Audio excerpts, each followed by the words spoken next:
and welcome to a special bonus level of the Thoughts and Players podcast, a brand new gaming podcast with bold takes and no strings attached. I am Jeremy, and I am here today with a very special guest. I have the man, the myth, the Brody. I have Josh.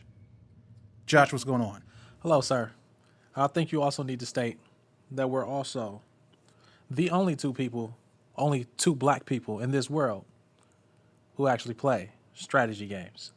That is a strong possibility. It is one that I relish and I embrace. Ever since my years as a young tyke, I have loved these strategies. I've actually been playing some strategy games we will talk about in one of the levels we do, because I can't remember exactly or don't know exactly when this is going to be out there on the podcast services, but I am happy that you all are joining us today. And for today's bonus level, we're not going to do a current events, we're not going to do a list or anything like that. Today is going to be a good old love fest. Just a good old slathering of love and affection. Will Cupid be here? Cupid will not be here. Because Cupid has arrows and bows and we don't allow weapons. The game we are going to be slathering with love is a game that is very fond to both of our childhoods. Came out in 2008, developed by Firaxis Games, published by 2K Games, a spin-off of a legendary franchise. Came to console, Xbox 360 and PS3, and it came to Wii later, but we don't talk about that.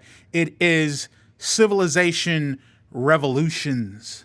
Now, for people that may not know what Civilization is, let me just give you a little bit of background on it, okay? So, Civilization is basically a 4X game. Now, what does 4X stand for?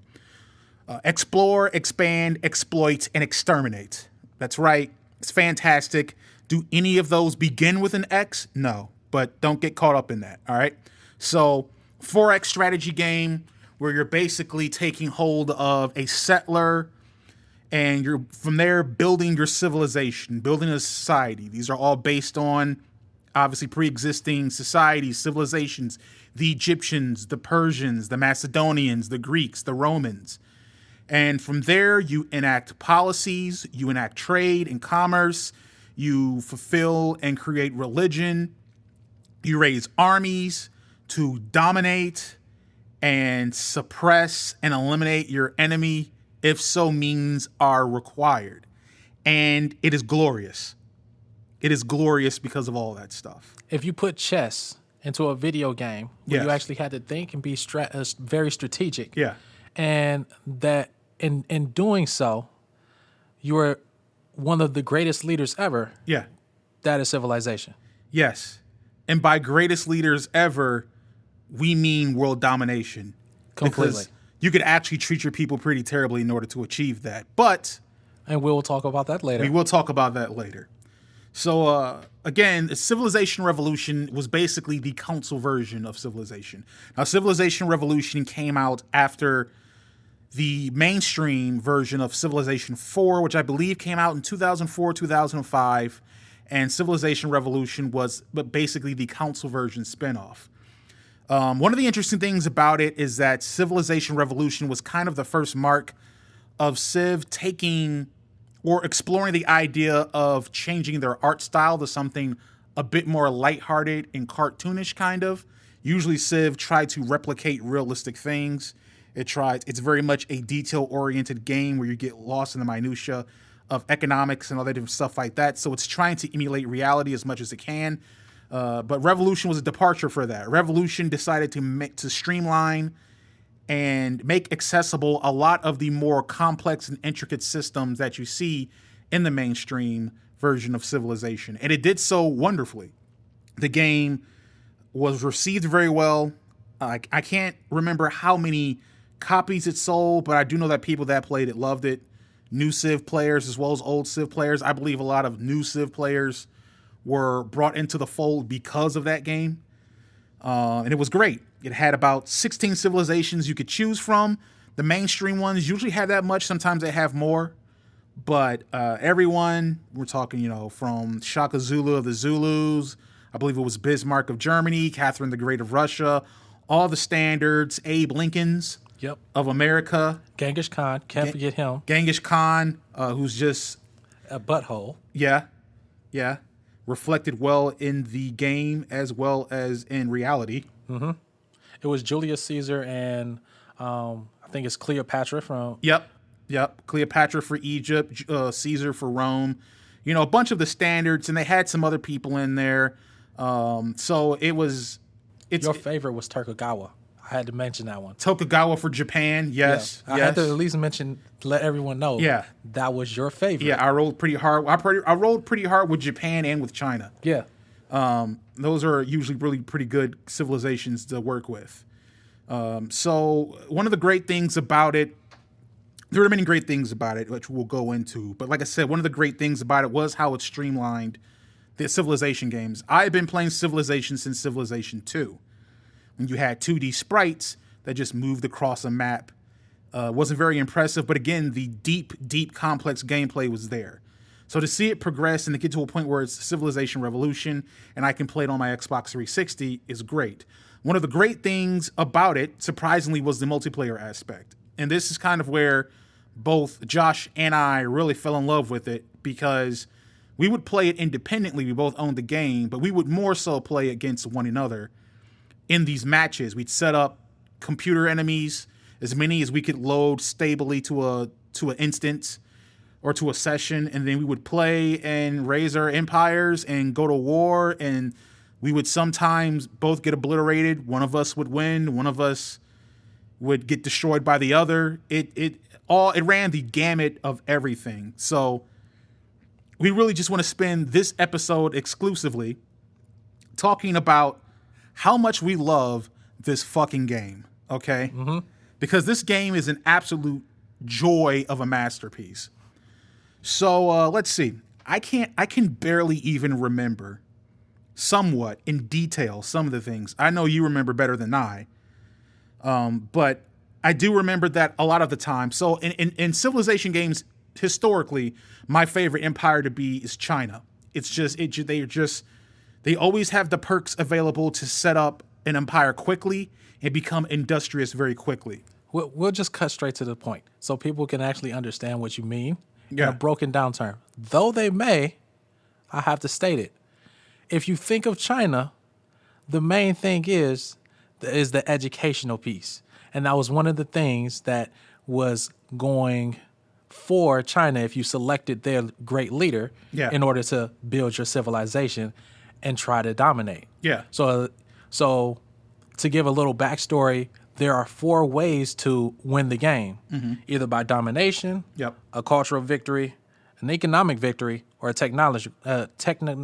technological victory. Yeah. That was hard to say.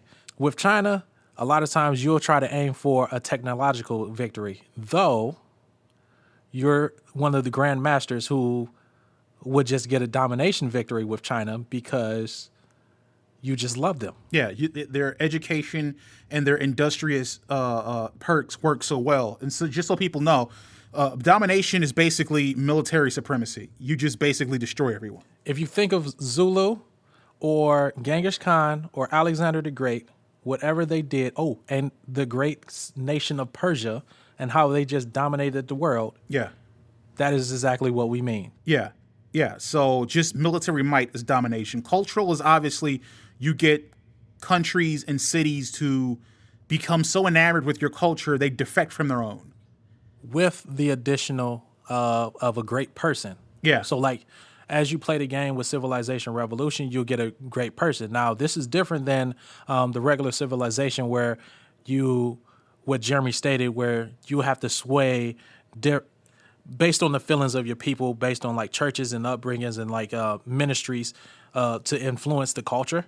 Whereas on Civilization Revolution, you'll get great people who would boost your culture, or you'll have to build, ancient wonders or wonders. Yeah, and those give you different cultural points, boosts.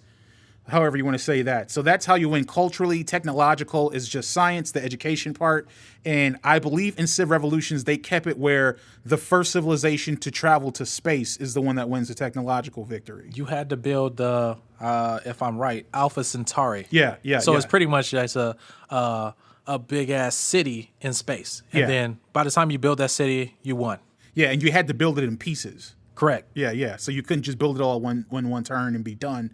You had to build it over a series of turns. So it was pretty much like 10 to 12 pieces. Yeah. So if a civilization, and I think all civilizations were alerted that you were building Alpha Centauri. So if they wanted to attack you to stop that progress from happening, they had up to 10 to 12 turns to stop you. So, correct. Yeah. Because it will alert you based on the pieces, I think, is the part it was. It was like they'll let you know in the beginning, but then it will also show them as each piece launches. Yeah.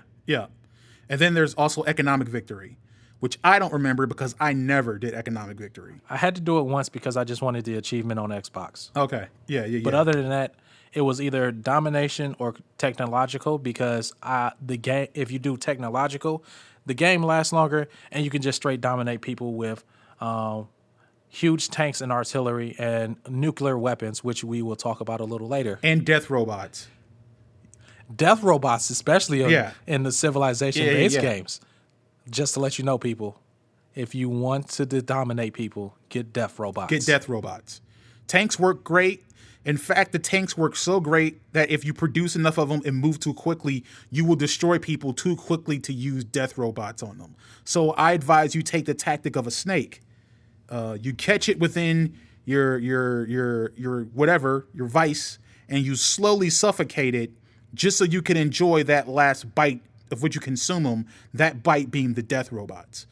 And in fact, I think that game was I don't know if that was the first game to show death robots. I know something like that have been implemented since in the mainstream series of Civilization. Mm-hmm. But the death robots were great. They're just great. Great things. I was actually introduced to death robots in Civilization 3 when you introduced me to the realm of the Civilization world. Yeah. And that was for my Mac. Okay, yeah. I was blessed by that because I actually remember that day because we downloaded it. This was back when I was touring the games. You can know that out. But when I actually downloaded that and started playing, I think it was around 7, 8 o'clock. Yeah. This was back when we used to stay up all night for no apparent reason. And I would still get up 2 hours later to help our uncle cut grass. Yeah. And still be a functional human being. Yeah. I don't know how. I pretty much can't do it now. But like during that time, I think I spent 6 hours on the first game. Yeah. And that was 6 hours straight. 6 hours straight. Like probably one bathroom break, a sip of juice, 6 hours straight. Then back at it, yeah. Yeah. So I actually survived the whole time and I remember who I died to. It was Queen Elizabeth who conquered me. Jeremy was actually surprised I lasted 6 hours. Yeah. One, because he thought I was going to get dominated by Germany, who was actually in there. And I was also surprised that it was Queen Elizabeth. Queen Elizabeth is a sneaky. Because most of the time she's kind of just on the tippy toes in the games, but then sometimes she just turns around and gets militaristic and then she hits you. True. Yeah. And she's usually one of the first to actually be your friend. Yeah. Want to be one of the nations to help you conquer other people because usually Germany's the biggest asshole outside of Genghis Khan and Zulu, who we'll talk about later because those is one of the people who usually pissed us off the most. And people in real life, I'm not sure. I don't know, right? I've read historical things. But we're talking about Genghis Khan and Shaka Zulu. We'll get into this more, but the biggest dick in the series of in the history of civilization is Mahatma Gandhi. Like, just so you guys know, that guy's a dick in those games. That is actually very true. Yeah. Because, like, if you last long enough, actually, you don't even have to last long enough. By the time you actually start playing the game, you're pretty close to his civilization. He will pretty much try to annihilate you within 3 turns. Well, no, he's nice. Yeah. He wants all the peace. But he also wants all your resources. He also wants all your resources. And then one day out of the blue, he'll be like, you guys blow. We're going to go to war with you. And that's how Gandhi works. Ooh, also, he will go to war with you if you make too many friends. Yes. He does not like you to be successful. At all. Yeah. But yeah, That 6 hours was probably one of the greatest 6 hours that I played in the game, and ever since then I've been hooked, but yet addicted to Civilization. Yeah. Mm-hmm. And I know you still play Civ 5, right? From time to time, not as much as I used to. Okay. And you haven't played Civ 6 yet, right? I haven't, because I like Civ 5 a lot more. Yeah. A lot of Civ players tend to prefer Civilization 5 to Civ 6. I like Civ 6. I know they added new mechanics to city building that I like. It makes it a bit more complicated, but I do think that Civ 5 has a much clearer vision and direction of how they built the game or wanted to build the game, and I think that lends to it playing a lot easier. I do want to start this off so everyone knows that one of the greatest Civilization players is sitting right in front of me. Oh, no matter how many times I played it. Such a compliment. No matter how many times I played it, how you actually strategize to building cities and how to starve people in order to win the game. There you go. It's freaking amazing. There you go. Look, man, I learned from the best. And by the best, I mean the United States government. If you want, I learned apparently that you can operate with a deficit. So in Civilization, instead of just starting your game trying to make money, just build and make all the shit and just go in the debt. It doesn't matter. It doesn't matter. You can operate with a deficit. You'll get a warning every turn saying, hey, you have no more money. And you'll be like, yes, go ahead, build that settler. Or yes, go ahead, build that worker so I can build this road and get this trade coming into my city so they can be happy as we run in debt. You can't, because one of the things in that game is you can't run a negative, I guess. So you can't actually operate in a deficit. You just have no money, which is great because you'll never have less than zero. So that's how that works. And yeah, that's one thing you can do. There's a bunch of other ways to manipulate the game. And that was something that I didn't get the hang of. Yeah. Because I will always wonder, how the hell is Jeremy always beating me? Yeah. And could never find out until you told me, like, look, if you want to be successful, treat it like the U.S. Yeah, treat it like the U.S. Spend all your money. Don't save anything. And just really focus. I think early game, we can kind of talk about the strategies and stuff we would use for it. I think early game, it's always important to have enough troops and units around to protect yourself from barbarians, who are the other dicks in the game. God. So you always want to do that. But I think it's most important to develop infrastructure as quickly as possible in order to set yourself up for science or education. Mm-hmm. That's basically the technology. The key to everything to me in Civ is technology. I know it's Civ 5, and since they've made things a little bit more interesting with religion, because if you dive headfirst into religion, you can actually gain a pretty substantial advantage in the beginning of the game, in the early game. But to me, it's always been preferable to invest heavy into science and education so you can unlock technologies like war technologies that you would use for domination, or other cultural items you can unlock if you want to build up culture. One piece I want to add is when, to Jeremy's point of you wanting to unlock technologies like quickly, you want to do that because you also get a bonus being the first civilization to unlock that technology. Yeah. So like, for instance, if you unlocked samurais, you also get a bonus samurai or a bonus attack boost for that samurai warrior that you created. Yeah. So it's a lot of perks for whatever you build. Like if you build the first wonder, you also get a great person. Now, there are two great people that if you actually get, I think it's Agamemnon and David. If you actually get those in Civilization Revolution, you pretty much can dominate the game easily because you also get an attack bonus and they upgrade all your military. Yeah. Even if you have tanks and modern infantry and even death robots. Yeah. They upgrade everything. Yeah. So at that point, you're pretty much unstoppable. By the time you get into modern infantry, you're pretty much unstoppable if none of the civilizations are on the same speed. So it's like technology, that's the main thing. You don't need money. You can if you want to, but like it's not necessary. Cultural victories is fine. That's if you just want the achievement bonus, but just take it from us. Dominate, dominate, dominate, then technological victory. Yeah.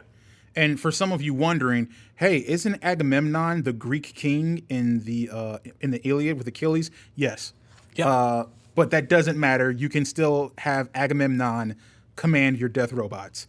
The Civ 6 does not, it's not tied into making your great people exclusively particular or inherent to your age within, if you're in the 1950s or 1800s or 1700s or something like that. They're just great people. They kind of made that more of a thing in Civ 6 where they're more age appropriate. So if you're in the kind of the Middle Ages, you'd get more of a Renaissance great person compared to having someone from the Iron Age or something like that. But in Civ Revolution, you could have Agamemnon or you could have David command your death robots, which made it great. The piece to that is that they also did have certain great people that'll come at certain times that were a little more modern. But when they thought of great generals, those was the two great generals. That's what I was getting at. Yeah. Those was the great generals that you wanted to get.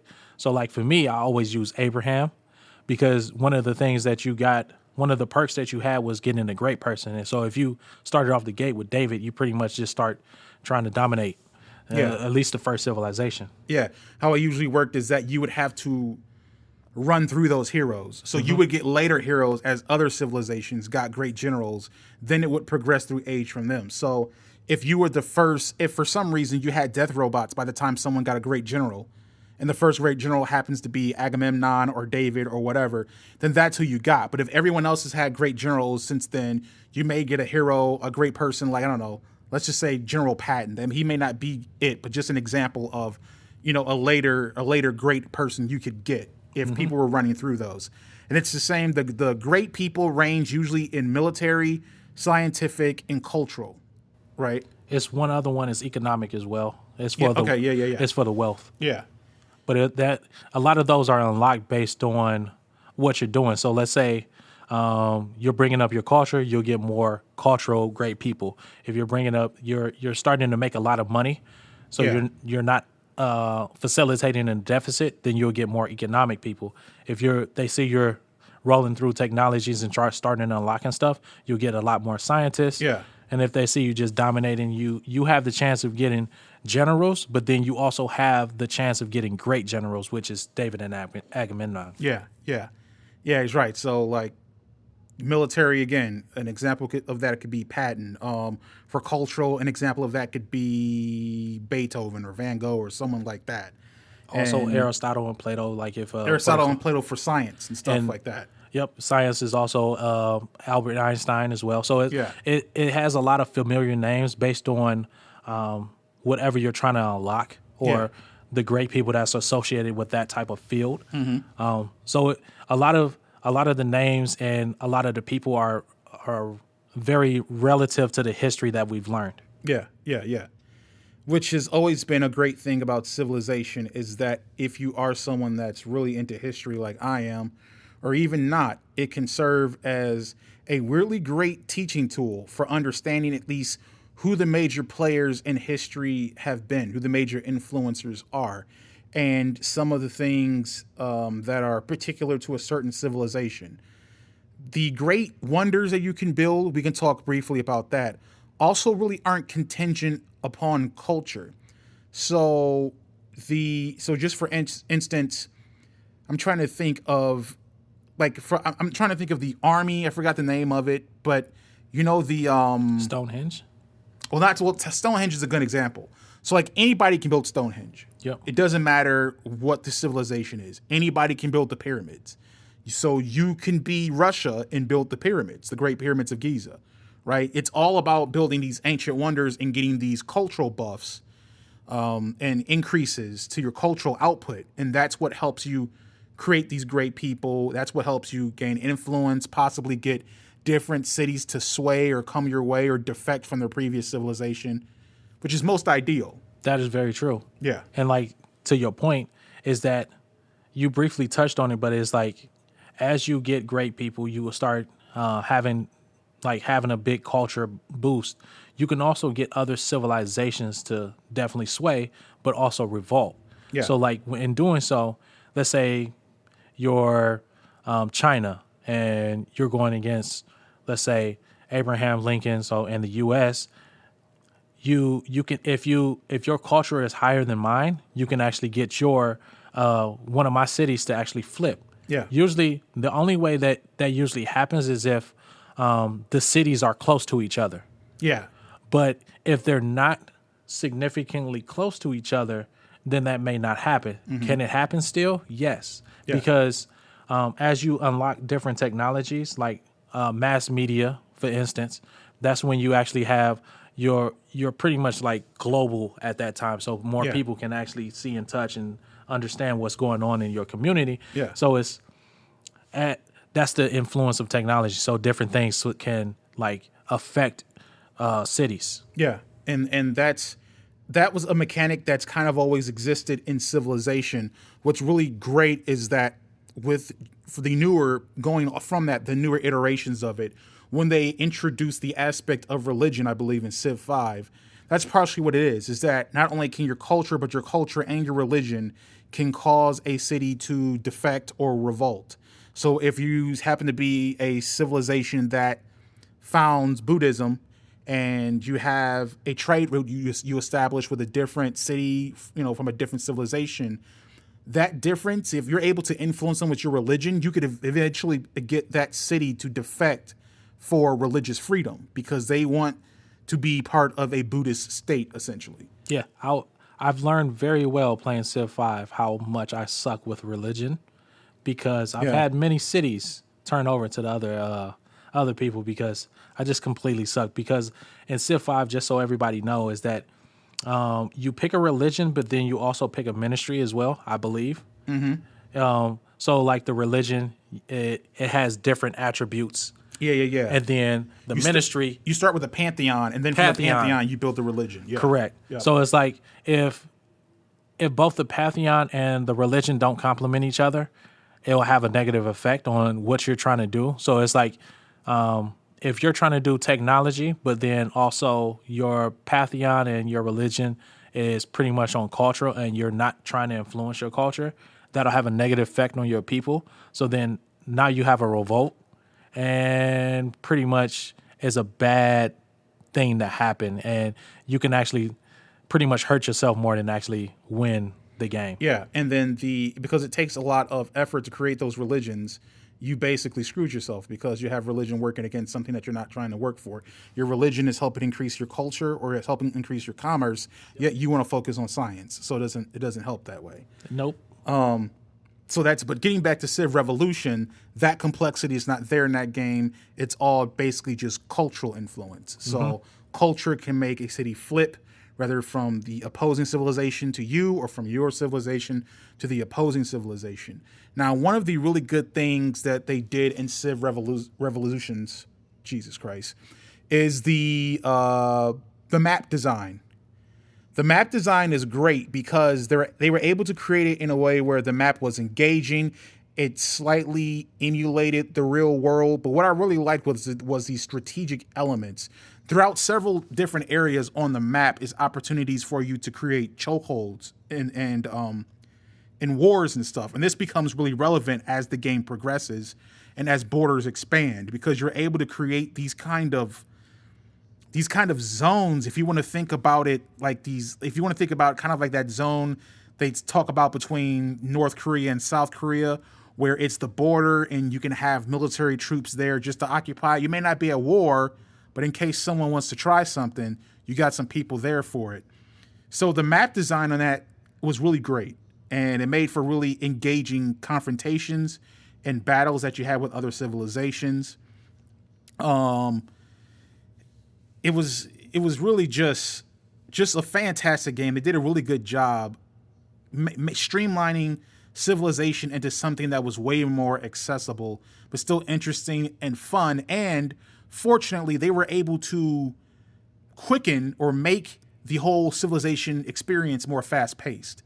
Civilization is a slow game, and it can be a draw for people who want to do something quick. So, for people to know, when I stated earlier that I played Civilization 3 for 6 hours straight, that's actually like a normal that's pretty like a pretty normal game, especially like when you're playing on computer for Civilization. Yeah. But like on the game consoles, those on 360, playing for like 2.5, 3 hours, that was actually the sped up version. Like, mind you, that's 50% faster, but it doesn't seem that way. Yeah. Especially if you do it strategically. So like when you first get the game, it's very simple. One of the strategies that I like to use is pretty much like you use your people, you scout pretty much the area. So like once you build your first city, you build like a warrior, possibly just an archer so they can just defend the city. And you pretty much want to scour the land. You want to make sure you scour the land because you want to know which cities is around, which leaders is around, but then what resources. Because in Civilization Revolution, they also had this. You could also find ancient wonders. It was like 4 or 5 of them. Yeah, and that also boosted different pieces of your technology, it also boosted your findings of technology. So like, let's say you're researching samurais and you find one of those wonders, boom, you already have the samurais, and now you already upgraded all of your military just on that. This level of thoughts and players is brought to you by us. If you've been enjoying the podcast so far, please show your support and let us know by subscribing to the podcast, following us on the socials, and contributing to community surveys and questions around our community segments. Doing so will help the podcast grow, keep our content engaging, and most importantly, make sure your voice is heard. Thanks for tuning in, and now back to the show. So that's one of the good strategies, but it's plenty of different strategies that you have as you play the game. But the strategies are based on how you want to play. I think that's very key. I think one of the drawbacks for people is that when they're playing these strategy games, they think it's just one way to play it. It's definitely not one way to play it. Like if you want to be a person that just wants to win culturally and take that advantage from everyone else, you can and still win. Yeah. Before someone dominates you, you definitely can do that. But you also have to have some type of military force, especially if you're playing against Jeremy. Yeah. Well, and that's great because that's just the nature of, I think, real life, is that you could be a peaceful country. Someone is going to want to fuck with you. So you have to have the means there to make sure that you tell them, oh, no, you can't do that because I have the resources and means to defend myself. And so, yeah, you have to do that. But that is a key thing, is that approaching a victory, whatever victory from Civilization Revolutions, any Civilization game really, but you definitely have the option, or you definitely have the freedom of choice. You can choose how you wish to do this. If you want to be a civilization that focuses very early on domination and conquest of barbarians, of city-states, which are basically cities that are not part of civilizations, they're their own sovereign states, essentially, you can do that. There's a penalty to it. There's always, I've encountered very much the warmonger penalty, when you're constantly at war and your citizens are tired of being at war and you're spending all your resources to maintain your army very much. And the other civilizations don't like you because they're like, hey, dude, you keep going around fucking with people. Can you please stop? And you're like, yeah, but I kind of want to win, though. Yep. So, very much that's something that can happen. But if you're someone that seeks to just do culture or just do technology or just do economics, you can. All that stuff is available. But you're going to have to have some ability to have, a means of protecting yourself. Or if you want to invest heavy in science, you have to have some way of balancing your economy. Like I always go for the debt tactic, but eventually I have to have money in my treasury. Yep. Because eventually you're going to have to make deals or trades or different kind of diplomatic agreements. And I actually think that's a good segue to talk about the diplomatic portion of Civ, because that's a huge part of it. We've talked mostly about how you can go around bombing people, which I really don't recommend, but this is a game, we can do it in that one, and a bunch of other stuff. But a huge portion of it is the diplomacy. So with the diplomacy in Civ, you could pretty much negotiate almost everything. You could negotiate for cities. This is especially useful when you are whooping someone's ass and they want to get it over with. Hey, they'll say, hey, you want this city that your armies are just approaching and you can leave us alone? And you'll say, okay, yeah, sure. And then you just take that city and you leave them alone. Unless, again, you want the warmonger penalty. Then you take the peace agreement, you take the city, you wait 5 turns, and then you attack them again. And everyone in the world hates you and tries to destroy you. Now, that usually happens to, let's say, we'll use Mahatma Gandhi, for instance. Sure.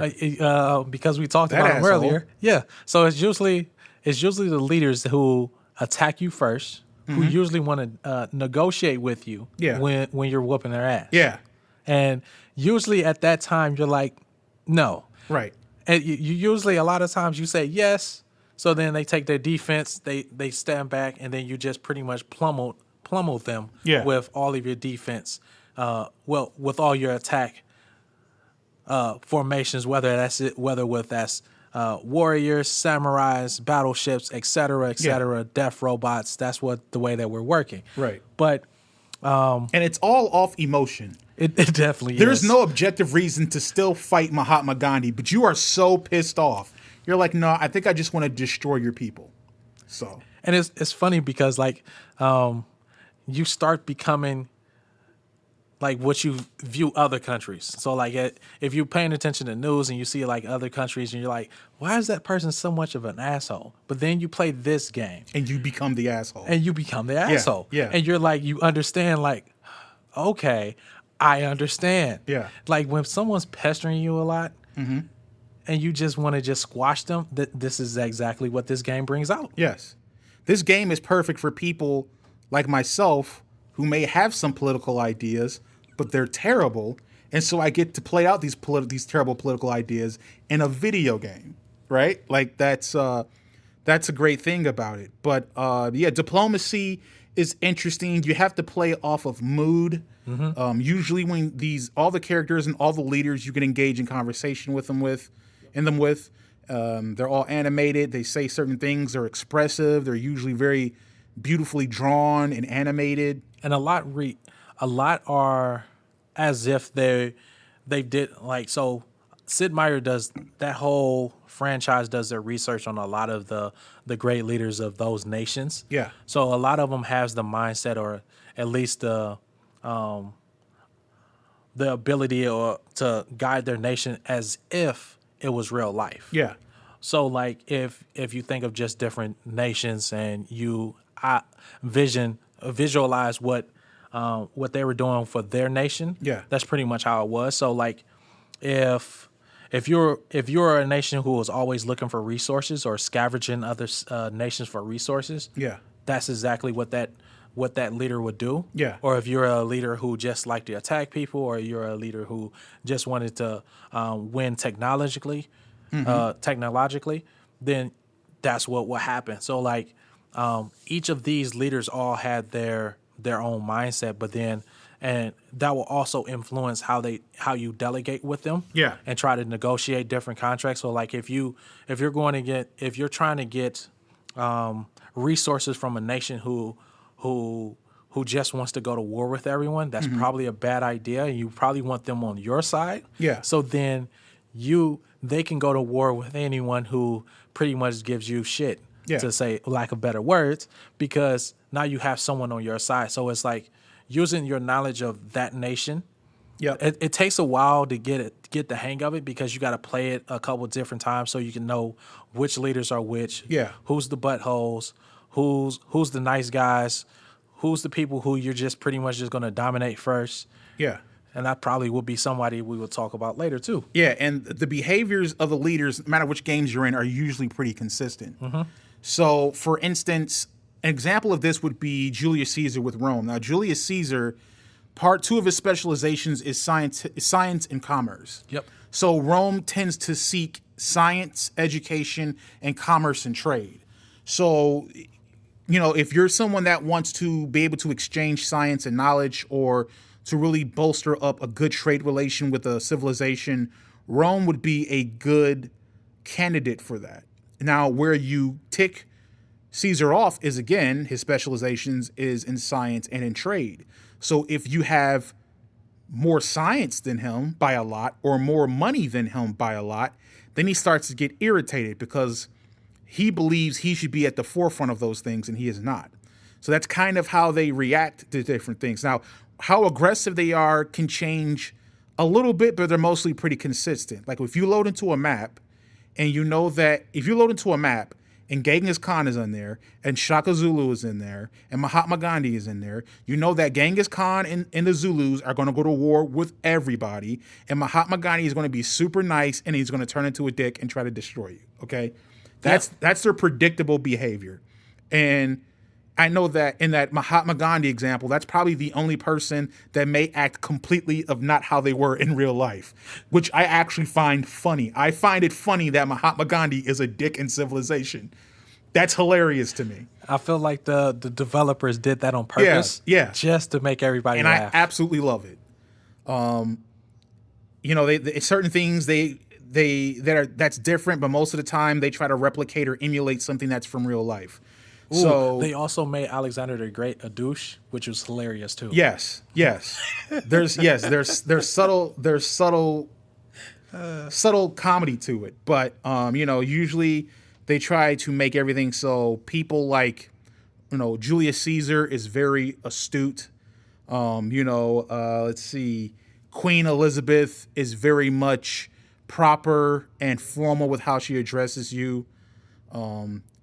Cleopatra is obviously a freak, but also very elegant. But also in very promiscuity comes. It irradiates from her, but also intelligence, which I think is a fair assessment of what her legacy is. No, that's actually very true because like if you played in a match with Cleopatra, you know that she's going to win a technological victory. Yeah. Because of how advanced she is. Mm-hmm. So that's like that's an instance where you want to take down that civilization pretty quickly. Yeah. Unless you have Mahatma Gandhi, the Zulus, Genghis Khan, and just all in that same server. Yeah. So it's like you want to know which nations are around you so you can pretty much try and figure out like, all right, who to take down first. Who to help first or who to get on sides with first and who pretty much to get a lot of your resources from. Yep. And like we were saying with Caesar his specializations being science and trade, Cleopatra's specializations are usually science and culture. Yep. And if you think about the Egyptians, that makes sense. That's not to say that they didn't have trade or money, but it's to say they specialized more in exporting their culture. Yep. Yeah. And one of the big pieces that we forgot to mention is that there are different eras in civilization. Yes. Whether you're playing Civilization Revolution or you're playing the turn-based Civilization game on the computer, there are different eras, mm-hmm.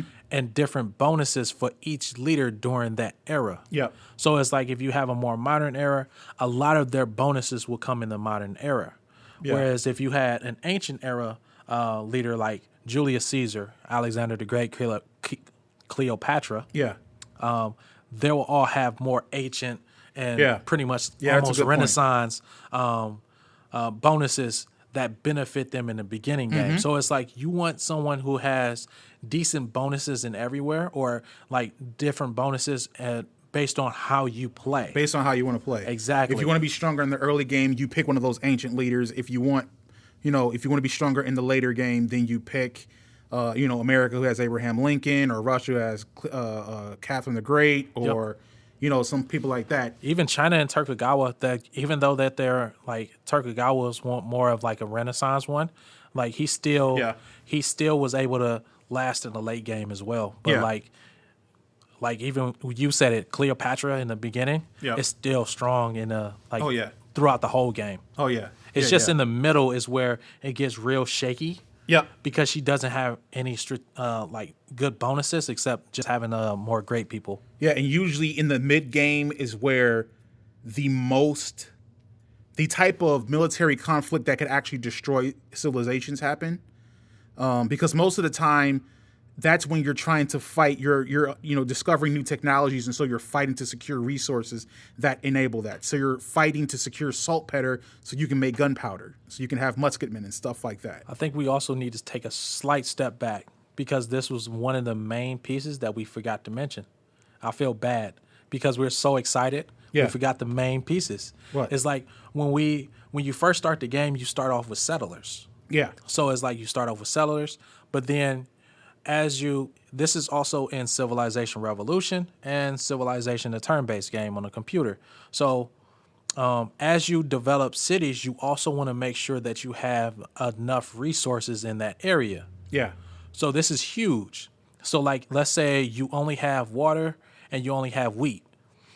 At a certain point in that game, that civilization will starve because there's not enough resources in that area. Yeah. So you also have to build roads. So like you have to be strategic where you place your settlers, your cities, and where you want everything. So like a lot of times what benefits a lot of people is that you don't want your cities on top of a mountain, which you can do.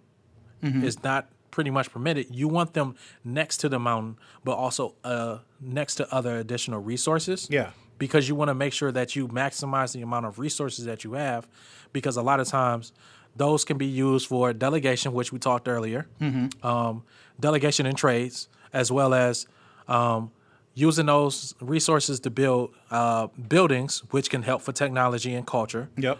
And also you can use those resources, especially if you're next to a mountain, for coal to help you produce more warriors and defensive mechanisms. Yeah.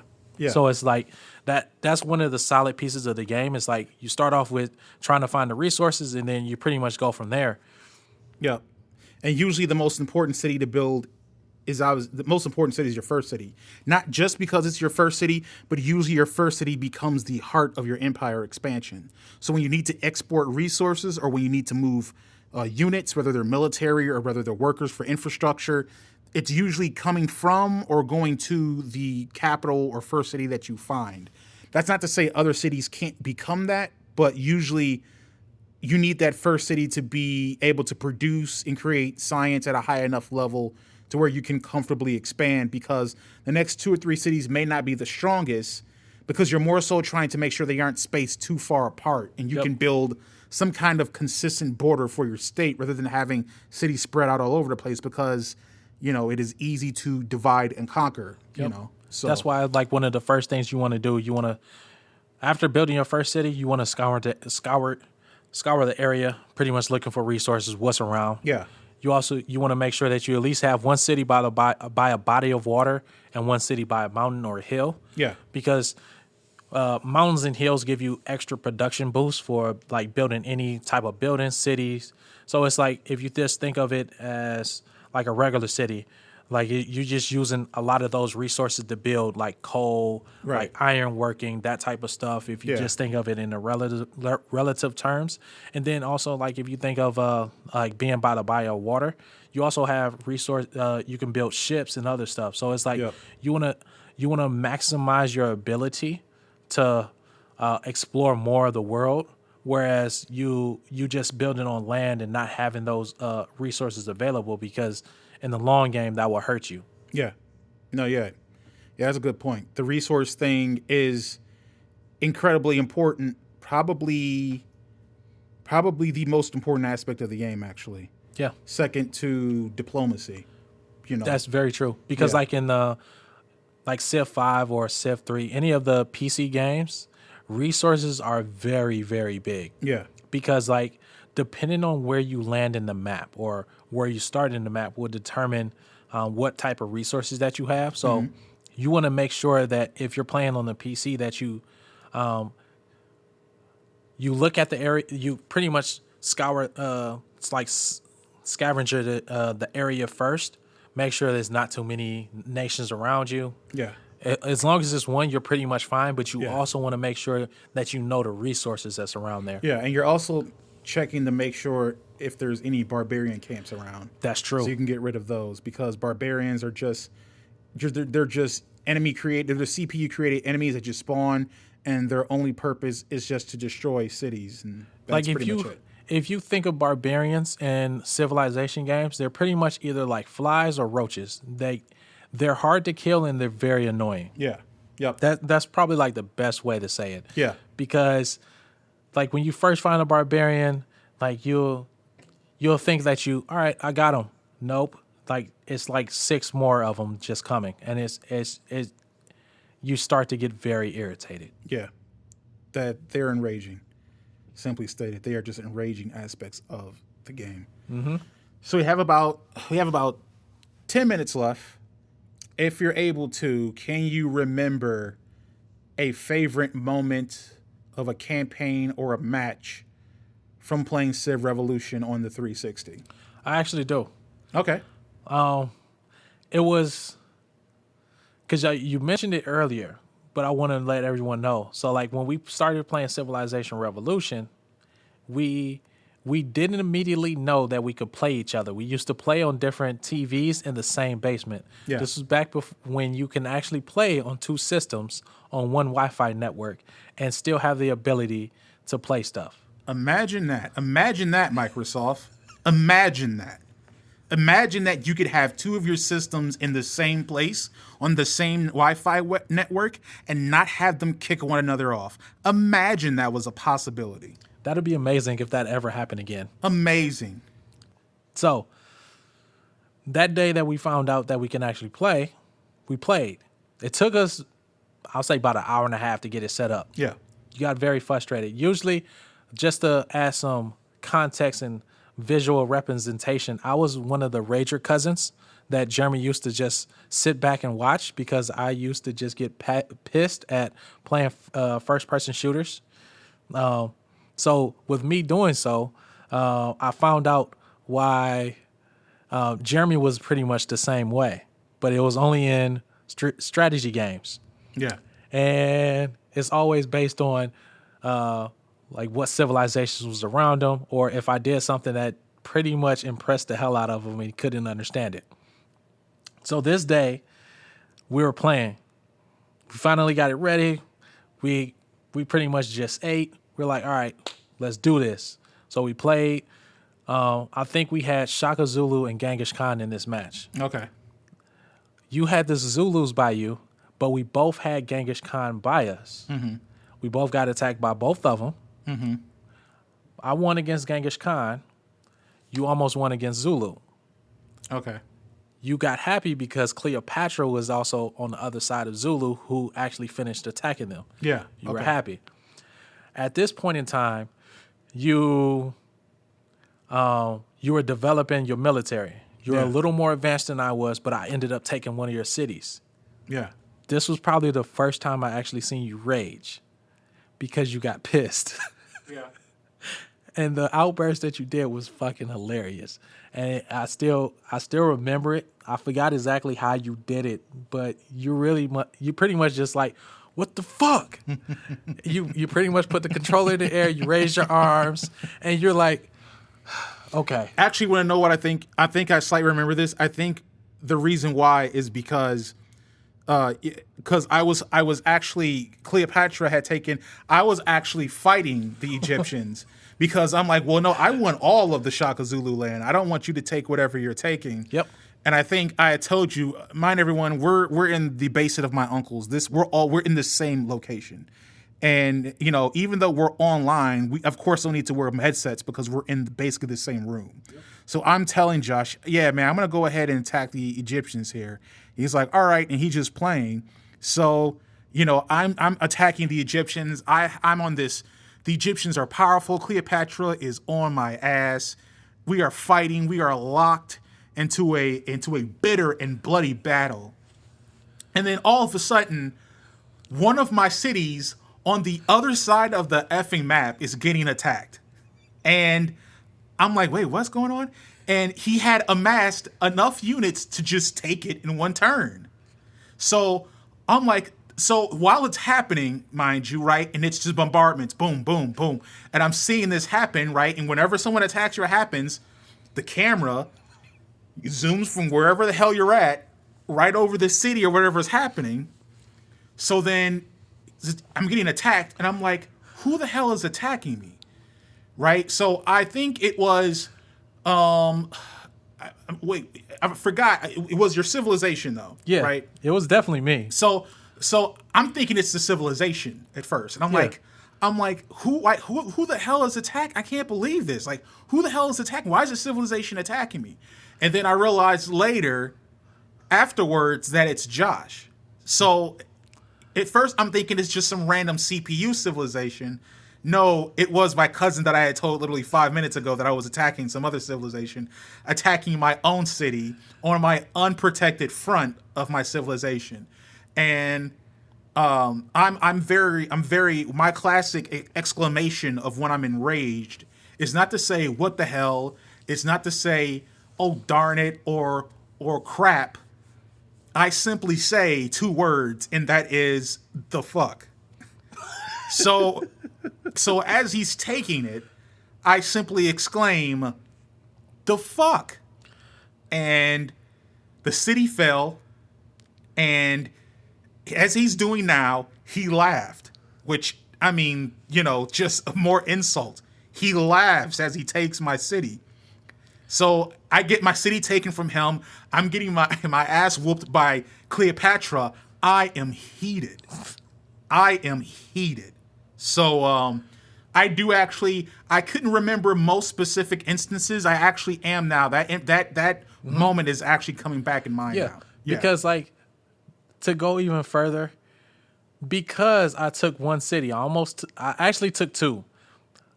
Didn't get past 2 because he ended up beating Cleopatra and pretty much bringing down the wrath of God on me because he actually unlocked nuclear weapons at the exact same time. Had the nukes. Yeah.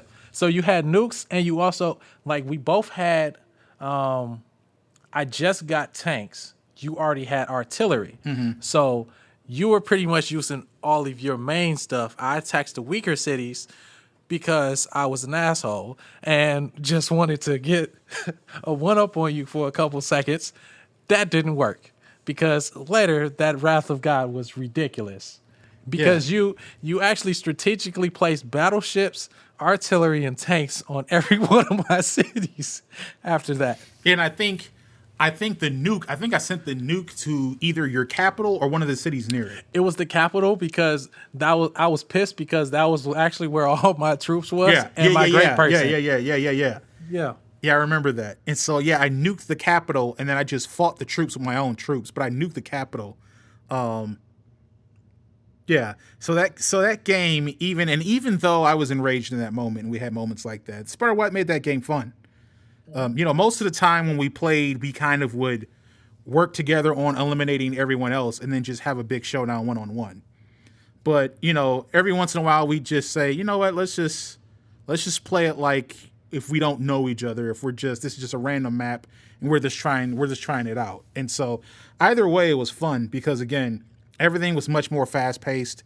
Everything was much more accessible. The kind of game art of it being more lighter and a bit more cartoonish made it, not feel as heavy. Not that Civilization usually feels heavy, but the realism can, and the fact that you could play on LAN. Yeah. Against your family member, cousin, friend. Yeah. Was amazing. Mm-hmm. Let me say that again. The fact that you could play on LAN. Yeah. Against someone else. Yeah. Was amazing. Yep. So that's pretty much how that stuff went down.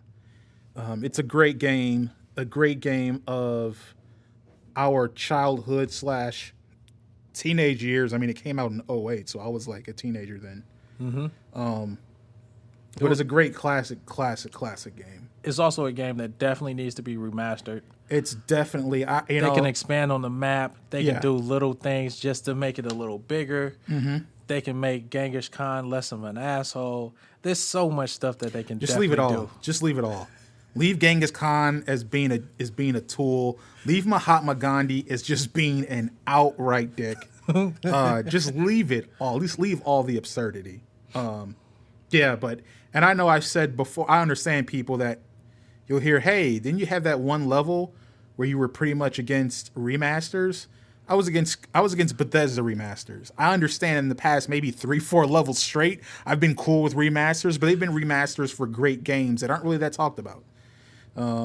So yes, add this to the list of Kingdoms of Amalur as far as remasters that need to happen, because it's just a great game, and I think having Civ be accessible like that on the consoles. I know Civ 6 is accessible, but it's just not the same. It's not streamlined. It's the same. It's not as accessible and easy to go into and do. This was definitely one of many games, like Mafia, Freedom Fighters, a bunch of different games that we both related to and both had ridiculously a lot of fun with. Yeah, we're going to eventually do a bonus level Love Fest on Freedom Fighters, which is, and it's weird because Kingdoms of Amalur and Freedom Fighters are both games, I believe, published by EA. So I have to give them credit that in the early to mid 2000s, they were helping put out some really good stuff. So yeah, we're going to definitely do one on Freedom Fighters because that game is glorious in all its ways. And we'll do one on that. But I believe that will conclude our bonus level for Civilization Revolutions. Fantastic game, fantastic times. I want to thank my special guest, my cousin, Brody as always, Josh, for joining me on this. And you're definitely welcome. If you enjoyed what you heard, I would ask that you subscribe to the podcast. We are on Apple Podcasts, Google Podcasts. We just got on that Spotify. Also, if you use Stitcher, we are on that as well as our YouTube channel. You can find us on Facebook at facebook.com/thoughts and players, all one word, as well as on Instagram at thoughts.players. Comment, let us know on Facebook or on Instagram. Did you play Civ Revolutions? What'd you think about it? Was it as dope as we're saying it is? Are we misremembering it? Was it actually trash? I think you would be mistaken if you thought that, but maybe you do think that. Anyone is allowed to comment on our stuff, even idiots. So go ahead and do that. But that is it for us, and we will catch you guys on the next level.